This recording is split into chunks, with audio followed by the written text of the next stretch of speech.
दोस्तों इन्फोसिस के क्वार्टर 2 के नतीजे आए हैं। हम लोग यहाँ पर वीडियो में डिविडेंड के बारे में बात करेंगे, क्या शेयर टारगेट दिए हैं बड़े ब्रोकरेज हाउस ने, और क्वार्टर 2 से जुड़ी हुई कुछ इंपॉर्टेंट बातें हम डिस्कस करेंगे। सबसे पहले मैं आपको डिविडेंड के बारे में बता रहा हूं। इन्फोसिस ने 15 रुपए पर शेयर का डिविडेंड का अनाउंसमेंट किया है, तो ये इंपॉर्टेंट चीज है।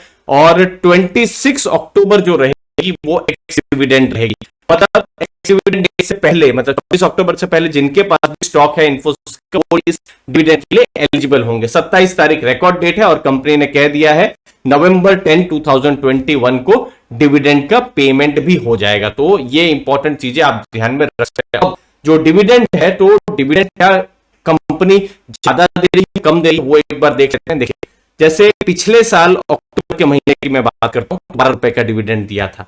फिर 2019 में अक्टूबर में 8 रुपए का डिविडेंड दिया था। मतलब एक पैटर्न है कि क्वार्टर 2 का जब रिजल्ट आता है तो इन्फोसिस डिविडेंड देती है, ठीक है। और 2018 में 7 रुपए का डिविडेंड दिया था। मतलब पिछले 4 साल में 7 रुपए, फिर 8 रुपए, फिर 12 रुपए और इस बार 15 रुपए का डिविडेंड। तो डिविडेंड जो है वो बढ़ रहा है। नेक्स्ट डिविडेंड जो कंपनी दे रही है, जो हम ट्रेंड देख पा रहे हैं कि क्वार्टर 3 में नहीं, अब सीधा क्वार्टर 4, मतलब जब मार्च के जब रिजल्ट आएंगे, जब अप्रैल मई महीना, तो उस समय में फिर डिविडेंड होगा। तो ये चीज इन्वेस्टर आप ध्यान में रख सकते हैं। और दोस्तों, डिविडेंड इन्वेस्टिंग भी एक पैसिव इनकम का तरीका है, और यहां पर कोई भी स्टॉक हम डिविडेंड इन्वेस्टिंग के लिए ले ले तो वो भी एक स्ट्रेटेजी गलत रहती है। तो कौन से डिविडेंड स्टॉक्स हैं, उस पर मैंने ग्राफी पर मैंने मास्टर क्लास ली थी। बहुत लोगों ने अप्रिशिएट भी किया था इस मास्टर क्लास को। आप भी ये फ्री मास्टर क्लास देख सकते हैं, डिस्क्रिप्शन बॉक्स में लिंक दी हुई है। अब मैं आता हूं इन्फोसिस के टारगेट की तरफ। जैसे CLSA ने 2060 का टारगेट दिया है बाई, यहां पर गोल्डमैन ने 2141 का टारगेट बाई, यूबीएस न्यूट्रल 1822 का, मैक्वेरी 2190 का, मॉर्गन स्टैनली 2190 का टारगेट, और कोटक ने 2000 रुपीज का टारगेट दिया है। तो अभी जो भी आपको जो स्टॉक प्राइस मिल रहा है, मैं जो देख पा रहा हूं कि 5 से 15% के बीच का एक तरीके से जो भी ब्रोकरेज है वो एक ऊपर का टारगेट दे रहे हैं। अब मैं रिजल्ट्स के बारे में बात करता हूं।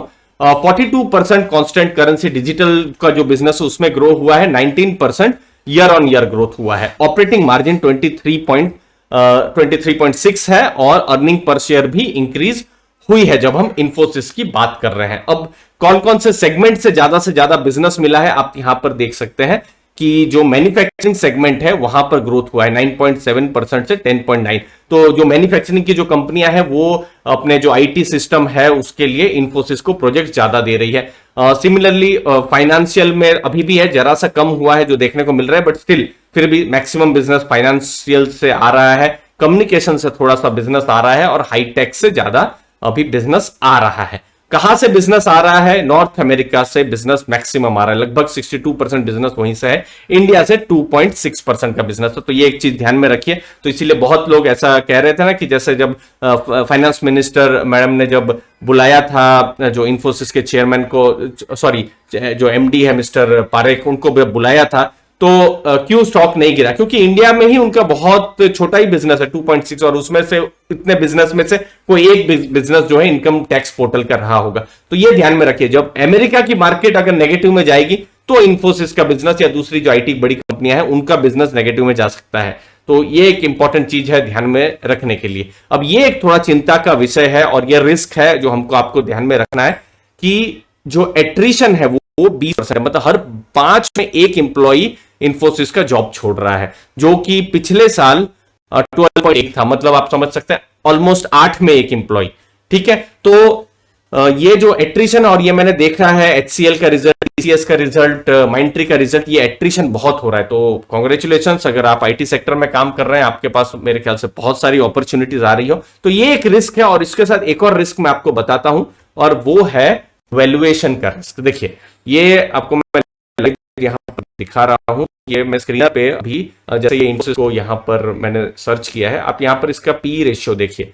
पी रेशियो आपको इसका 34 का दिखाई दे रहा होगा, तो आप बोलेंगे 34 ज्यादा है कम है, तो ये 5 साल का डेटा है। अभी जैसे 34 है, आप यहां देख सकते हैं 34 है, तो जो एवरेज जो पी रहा है वो 5 साल का लगभग 20 के पास है। और सेम चीज हमको देखने को मिल रही है आईटी कंपनीज में। अब देखिए, आपने जैसे 2017 में इन्फोसिस को लिया होता, या फिर जैसे ये अक्टूबर का समय, ये देखिए ये अक्टूबर, ठीक है, अक्टूबर इसी समय पे 2017, जब आईटी सेक्टर की कंपनियों को छू नहीं रहा था, ये मैं 2017 मेरा खुद का एक्सपीरियंस है, तो उस समय में आईटी कंपनी को कोई छू भी नहीं रहा था, तो उस समय 15 का था, तो वो एक अच्छा एक वैल्यूएशन को लेकर तब पॉजिटिव था। लेकिन अभी शायद वो इन्फोसिस में नहीं है, अभी वो थोड़ा महंगा है। अगर लेट्स से अर्निंग बहुत अच्छी हो जाती है या स्टॉक थोड़ा सा अगर करेक्ट होता है, तो मुझे लगता है एक अच्छी अपॉर्चुनिटी बन सकती है। तो इसीलिए हमने भी देखा है जो टारगेट भी जो है वो 5-10% के हिसाब से ही बढ़े, तो इसको आपको ध्यान में रखना है। बाकी कंपनी ने ग्रो किया ही है, नो डाउट, लेकिन मार्केट मुझे लगता है थोड़ा सा इसको थोड़ा एक्सुबरेंट ऐसा कह सकते हैं। बाकी रेवेन्यू आप देखिए पिछले साल के मुकाबले 20% रेवेन्यू यहां पर बढ़ा है। आप यहां पर नेट प्रॉफिट आप देख सकते हैं लगभग 12% के आसपास बढ़ा है, ईपीएस बढ़ा हुआ है। तो एक स्ट्रांग कंपनी है, लॉन्ग टर्म कंपनी है, बहुत लोगों को वेल्थ भी क्रिएट करके दी है, चाहे वो शेयर होल्डर्स हो या इंप्लॉइज हो बाय ईसॉप। तो ये एक इंफोसिस के बारे में एक छोटा सा रिव्यू था, जहां हमने टारगेट्स के बारे में, डिविडेंड के बारे में डिस्कस किया, और जो रिस्क है एट्रिशन का, और कुछ हद तक जो वैल्यूएशन, जो हाई वैल्यूएशन है, उसके बारे में हमने डिस्कस किया। कोई भी आपके प्रश्न हो दोस्तों तो जरूर कमेंट सेक्शन में आप पूछ लीजिएगा, मैं उसका जवाब दे दूंगा। धन्यवाद आपके कीमती समय के लिए। थैंक यू वेरी मच दोस्तों, धन्यवाद।